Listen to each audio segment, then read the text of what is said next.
राष्ट्रप्रवाह Vidarbha news में आप सभी का स्वागत है। मैं मनन व्यास और आज की देखते हैं ताजा खबर।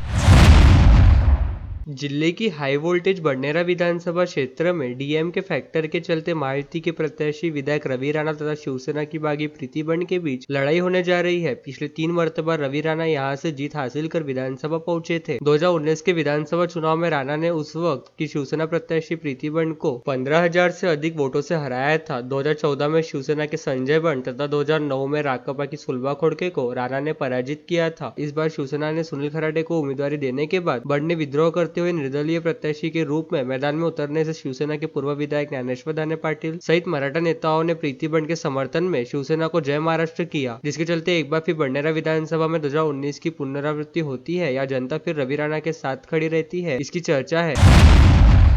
अमरावती विधानसभा क्षेत्र में भी डीएमके फैक्टर पर महाविकास आघाड़ी तथा महायुति के प्रत्याशी का भविष्य निर्भर है। महाविकास आघाड़ी के उम्मीदवार डॉक्टर सुनील देशमुख को प्रहार के प्रत्याशी डॉक्टर सैयद अबरार ने समर्थन घोषित कर विधायक बच्चू कडू को झटका दिया, लेकिन मुस्लिम लीग के हाजी इरफान, आजाद समाज पार्टी के डॉक्टर अलीम पटेल की उम्मीदवारी पश्चिमी क्षेत्र के अब की बार मुस्लिम आमदार के नारे के लिए कितनी कारगर साबित होती है, ये देखना होगा। मुस्लिम उम्मीदवार के आह्वान के चलते महाविकास आघाड़ी के उम्मीदवार डॉक्टर सुनील देशमुख को मुस्लिम समुदाय के गट्ठा वोट से वंचित होना होगा। वही महायुति की प्रत्याशी सुलभा खोड़के को भाजपा के पूर्व विधायक जगदीश गुप्ता की उम्मीदवारी सिरदर्द साबित हो सकती है। 2 मरतबा विधानसभा तथा 2 मरतबा विधान परिषद के सदस्य रह चुके गुप्ता हिंदुत्व के मुद्दे को लेकर मैदान में उतरने से खोड़के को इसका नुकसान होना तय है। अचलपुर विधानसभा क्षेत्र में त्रिकोणीय लड़ाई के चलते विद्यमान विधायक बच्चू कडू के सामने महायुति ने मराठा उम्मीदवार उतारने से महाविकास आघाड़ी के बबलू देशमुख, महायुति के प्रवीण तायडे के बीच कड़ा मुकाबला देखने को मिल सकता है। इसके पूर्व भाजपा ने यहां से गैर कुनबी ओबीसी को उम्मीदवारी देने के चलते इस बार त्रिकोणीय मुकाबले में फंसने के चलते कडू ने 2 रोज पहले राणा दंपत्ति ने भाजपा को मट्टी पलित करने का षड्यंत्र करने का आरोप लगाया था। लोकसभा चुनाव में बच्चू ने नवनीत राणा के खिलाफ उम्मीदवार देने से राणा की हार हुई थी। इसी वजह से राणा तायडे के लिए साम दाम दंड भेंट की नीति के साथ तायडे के पीछे खड़े हैं। जिले के मोशी, मेलघाट तथा धामनगांव रेलवे दरियापुर विधानसभा क्षेत्र में त्रिकोणीय मुकाबला होने जा रहा है। धामनगांव में महायुति के प्रताप अडसर, महाविकास आघाड़ी के वीरेंद्र जगताप, वंचित बहुजन आघाड़ी के नीलेश विश्वकर्मा के बीच लड़ाई होने जा रही है। दरियापुर में महायुति के अभिजीत अडसुल, महाविकास आघाड़ी के गजानन लवटे, बीजेपी के बागी तथा युवा स्वाभिमान के उम्मीदवार रमेश बुंदिले के बीच त्रिकोणीय मुकाबला देखने को मिलेगा। स्वाभिमान ने रमेश बुंदिले के लिए दमखम लगाने से हिंदू वोटों में बंटवारे की संभावना नजर आ रही है। मेलघाट में भाजपा के केवलराम काड़े, विद्यमान विधायक राजकुमार पटेल के दलबदलू चरित्र तथा कांग्रेस के मेलघाट से अपरिचित चेहरे डॉक्टर हेमंत चिमोटे के बीच लड़ाई होने जा रही है, जिससे शांत स्वभावी काले को मेलघाट में जनसमर्थन मिलने की संभावना है। मोशी विधानसभा क्षेत्र में महायुति के प्रत्याशी उमेश यावलकर तथा विद्यमान विधायक देवेंद्र भुयार, राकपा शरद चंद्र पवार के कराड़े तथा पूर्व विधायक नरेश चंद्र ठाकरे के बेटे विक्रम ठाकरे के बीच मुकाबला है। वही दरियापुर तथा धामनगांव रेलवे विधानसभा क्षेत्र में तिहरी लड़त देखने को मिल सकती है।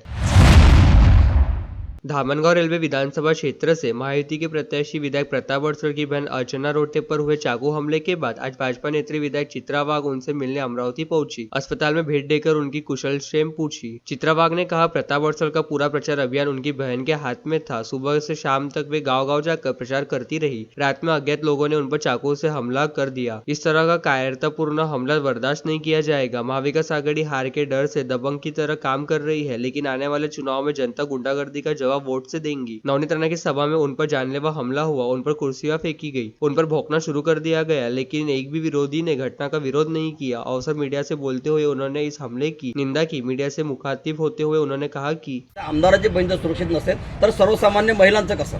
बघा असं आहे, आम्ही हा भ्याड हल्ला आहे। त्या वॉशरूमला गेले असताना गाडीमध्ये 2 कार्यकर्ते बसले होते, ते येऊ शकत नव्हते तिकडे, आणि ती वेळ बघून हरामखोरांनी त्या ठिकाणी अक्कावरती हमला केलाय।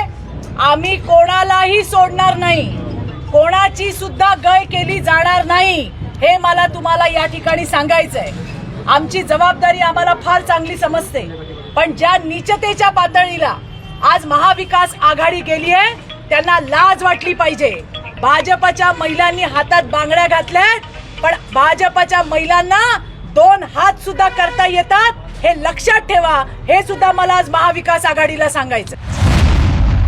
अमरावती महानगर पालिका की शहर विकास योजना सरकार के शहरी विकास विभाग के पास लंबित है। जब इस संबंध में जानकारी प्राप्त की गई तो यह बात सामने आई कि महाराष्ट्र में 17 जिलों की क्षेत्रीय योजना और 54 नगर परिषद की विकास योजना मंजूरी के लिए और तकनीकी मामलों को पूरा करने के लिए सरकार के पास लंबित है और इस कारण से शहर की विकास योजना को मंजूरी नहीं दी गई है। इसलिए अमरावती शहर में भूमि डेवलपर्स और निर्माण व्यवसाय को बढ़ावा देने के लिए अमरावती शहर विकास योजना को सरकारी स्तर पर मामूली संशोधनों के साथ अनुमोदित और कार्यान्वित किया जाएगा। इसलिए विकसित क्षेत्रों में आवासीय क्षेत्र, खुले स्थानों पर उद्यान, आरक्षित क्षेत्रों पर सार्वजनिक सेवाओं और सुविधाओं का विकास, अतिरिक्त निर्माणों को मंजूरी, पुरानी अनधिकृत बस्तियों को आश्रम मिलेगा और अमरावती के लोगों को बड़ी राहत मिलेगी। महायुति प्रत्याशी श्रीमती सुलभाताई खोड़के ने कहा कि महाराष्ट्र भूमि राजस्व अधिनियम में कार्यकाल प्रकार बी को कम करने और सभी भूमि को कार्यकाल प्रकार ए में शामिल करने के लिए सरकार को एक प्रस्ताव प्रस्तुत किया गया है और हम तकनीकी कठिनाइयों को दूर करके इसे पूरा करने के लिए प्रतिबद्ध है। इससे जवाहर गेट से लेकर कैंप से लेकर तपोवन तक के क्षेत्र के सभी प्लॉट धारकों को न्याय मिल सके। इसके अलावा महायुति के उम्मीदवार ने गवाही दी कि वह विभाजन के बाद पाकिस्तान से आए सभी सिंधी भाइयों के आवासीय और वाणिज्यिक पट्टों को बढ़े हुए कालीन क्षेत्र के साथ भूस्वामी के रूप में हस्तांतरित करने के लिए भी प्रतिबद्ध है। शहर के गाडगेनगर तथा राजापेट पुलिस स्टेशन अंतर्गत हुई दो अलग अलग घटना में बाइक सवारों द्वारा चेन स्नैचिंग की घटना को अंजाम दिया गया। पहली घटना में फिरियादी एशियाड कॉलोनी के पास स्टेशनरी के सामान लेकर 18 नवंबर को स्टेशनरी दुकान के आगे खड़ी थी। तभी वहां दो लोग दुपहिया पर सवार होकर आए और फिरियादी के गले का सोने का मंगलसूत्र जिसकी कीमत 1,24,800 रुपए है वह झपट कर भाग गए। फिरियादी की शिकायत पर पुलिस ने अज्ञात के खिलाफ अपराध दर्ज किया। वही दूसरी घटना Rajapeth first stop Indian oil petrol pump के आगे घटी, जिसमें फिरियादी महिला ने दी शिकायत के अनुसार वह उसकी लड़की को मिलने फर्स्ट स्टॉप स्थित उसके घर गई थी। वापस आते वक्त फर्स्ट स्टॉप के पास भाजीपाला लेने के बाद करीबन 7:30 बजे उसके पति उसे लेने वहां आए। तभी वहां पल्सर मोटरसाइकिल पर दो अज्ञात युवक सवार होकर आए और उसके गले का 13 ग्राम का सोने का मंगलसूत्र जिसकी कीमत 50,000 है वह लेके भाग गए। फिरियादी की शिकायत पर पुलिस ने अज्ञात के खिलाफ अपराध दर्ज किया। विधानसभा चुनाव के वोटिंग हेतु लोगों को समय मिलने की दृष्टि से महाराष्ट्र शासन ने बुधवार 20 नवंबर को सार्वजनिक अवकाश की घोषणा कर दी है। सभी विधानसभा क्षेत्र में यह आदेश लागू होने की जानकारी राज्यपाल के आदेशानुसार सामान्य प्रशासन विभाग के उपसचिव दिलीप देशपांडे ने दी। उन्होंने बताया कि 1968 के निर्णयानुसार राज्य शासन को प्राप्त अधिकारों का उपयोग करते हुए कल की छुट्टी घोषित की गई है।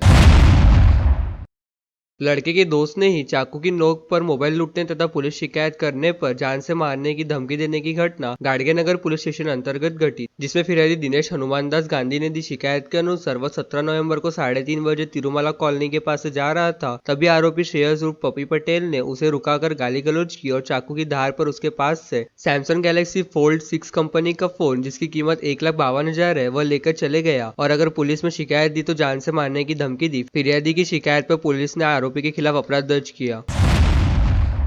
अमरावती नगर निगम में पूर्व प्रधानमंत्री श्रीमती इंदिरा गांधी की जयंती के अवसर पर पुष्पांजलि कार्यक्रम संपन्न हुआ। श्रीमती इंदिरा गांधी की जयंती के अवसर पर नगर निगम आयुक्त सचिन कलंत्रे ने नगर निगम सभा कक्ष में श्रीमती इंदिरा गांधी के चित्र पर पुष्पांजलि अर्पित की। पुष्पांजलि समारोह के बाद राष्ट्रीय एकता दिवस के अवसर पर राष्ट्रीय एकता की शपथ ली गई। इस अवसर पर अतिरिक्त आयुक्त महेश देशमुख, उपायुक्त योगेश पीते, सहायक आयुक्त भूषण पुसदकर, अधिकारी कर्मचारी उपस्थित थे। और लेटेस्ट न्यूज़ देखने के लिए राष्ट्रप्रभा चैनल को लाइक और सब्सक्राइब कीजिए।